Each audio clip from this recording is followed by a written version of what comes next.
Welcome in, our peeps. Today we are doing one of my favorite pictures, or paintings I should say. It is by Claude Monet. It is the water lily pond, or the bridge as often referred to in the art world. So we are doing that as kind of an impressionist style. We'll talk about that and the history of it throughout this video. But before we get going, I had to hit the subscribe button down below. That's where all my fun videos come out every single week. Make sure to hit the button and the bell to get all the latest. Every week we're coming out with something new. So let's get started on here. I'm going to start with oil pastel on this, and I'm going to do it in oil pastel and paint. But you could probably, if you had crayons or colored pencils, even you could start with that. The thing that I'm going to do is do kind of an arch or like a rainbow line from one side all the way to the other, right about in the middle, all the way stretched across here.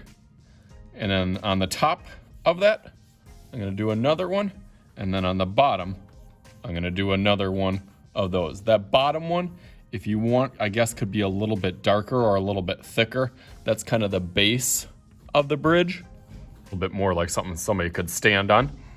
I'm going to do one baluster or line going vertical in the middle, and then one on this side, one on this side, and then another one to break up this part, and then another one to break up that part over here. Okay, good. I like that. I just like to get a start with one of my darker tools. So underneath there will be the lily pond. So if you want kind of right under that middle one, take one line over here. That kind of goes over, and then give it a little bit of squiggle off to the side here. And then if you want to take that again and make kind of skinny, a little line over there, and then have a little squiggle going over that way. That's kind of what makes it kind of disappear off into the distance. And then we need some lily pad areas. So a little squiggle up here, maybe one that goes over here, and then we'll maybe sneak a little one in the back, again, giving it that optical illusion, like it's going off into space. Speaking about space and filling up some of that space, on the side over here, we'll put some little strips of grass or ferns on the side, maybe some more over here, and then maybe one big cluster right down in here. If you want to add some smaller pieces in the back, eventually this will kind of be all filled up and filled in. But now we got kind of that bottom part. Above on this side over here is kind of like a weeping willow. The branches go vertical and kind of come down. So if you want to kind of do some down lines till about here, you can fill in some of those spaces. Just go right over that area. And that gives it that impression of something going down. And on this side, a little bit more circular of a motion with, I guess, some more like regular trees on this side. I'm kind of even using the side of my oil pastel just to get and fill in some of those spaces. And empty areas. I know that the middle over here is going to have some sort of darker patch. Pick some blue and maybe a line over here. And then it goes up and over and then kind of squiggles up here. This one goes over a little bit further and then squiggles over there. So I got kind of this blue in the middle, and then also we probably want to put some blue down in the water. So I'm just going to do some little stripes going horizontally. That makes it and gives it a little bit more of an appearance of water. That's kind of like our first layer. And when you do paintings and when you do oil pastels, it's important to have multiple layers. So this is our first. Let's see how many layers that we get to. My next layer is going to be right on the bridge. I want to add also some of that blue, and you can see the blues or the oil pastels that I'm using are very, very tiny. I got my box over here, but I'm just using up some of my empty ones. They work just as good as anyone's. Doesn't have to be a brand new one. I'm going to use that edge to kind of clean up the edge. So I'm going to give it on the bottom. And then on this one, give it a couple lines over here.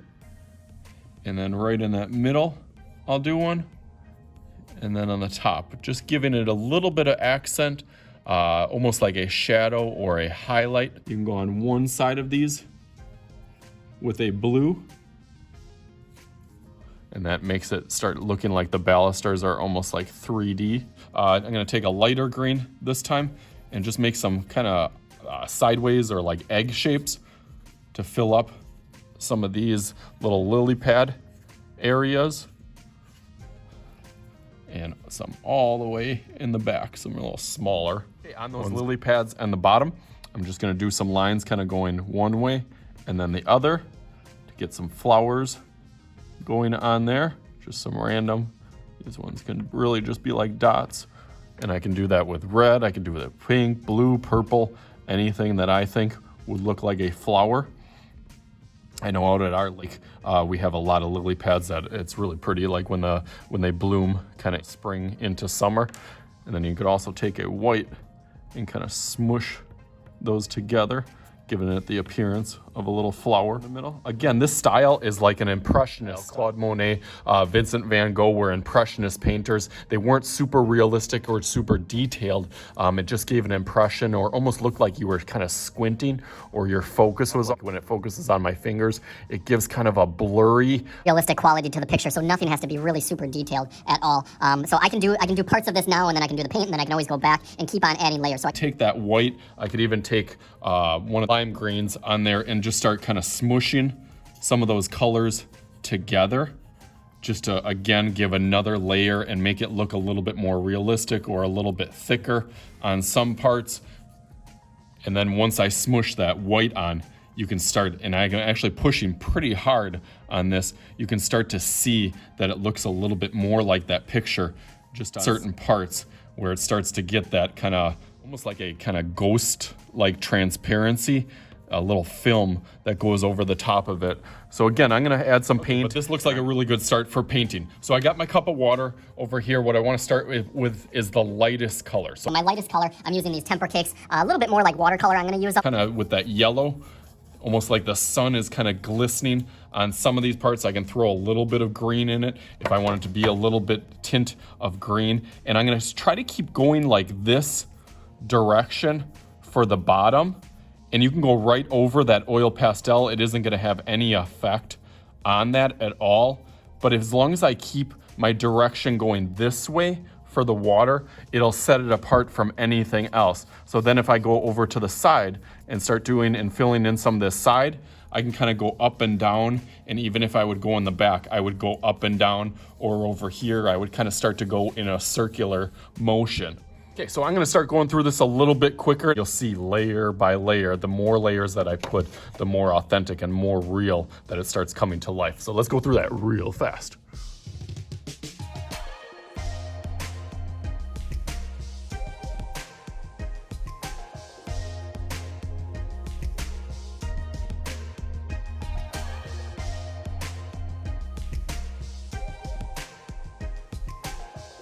So I got this looking good now. I feel confident with it, except for this little kind of dark part that I want to go off. That's white now that I want to make it a little bit darker, and then automatically you'll start to see that it kind of drifts into the background. But I forgot to add some kind of blue streaks in the back here just to kind of set it apart and give it some texture on here. And then I'm gonna go in with some of my on here, probably like some purple, green, and kind of that dark oil pastel. So let's continue on here.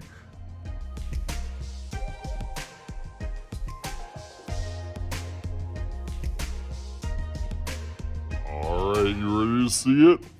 Bam! And even this time, double bam. I did two separate ones. You can see it a little bit different, mostly pretty similar. Here you can see both of them. I just wanted to add the last little thing that I did was taking the oil pastel back over the bridge, just so that's the last layer on top of it that really adds that pop to the whole picture and just kind of completes it by putting some of that oil pastel back on top. I even did some with the flowers on the bottom. So hopefully you guys enjoyed this. As always, I am Mr. Shooty. This is Mr. Shooty's art class. We'll talk to you guys later.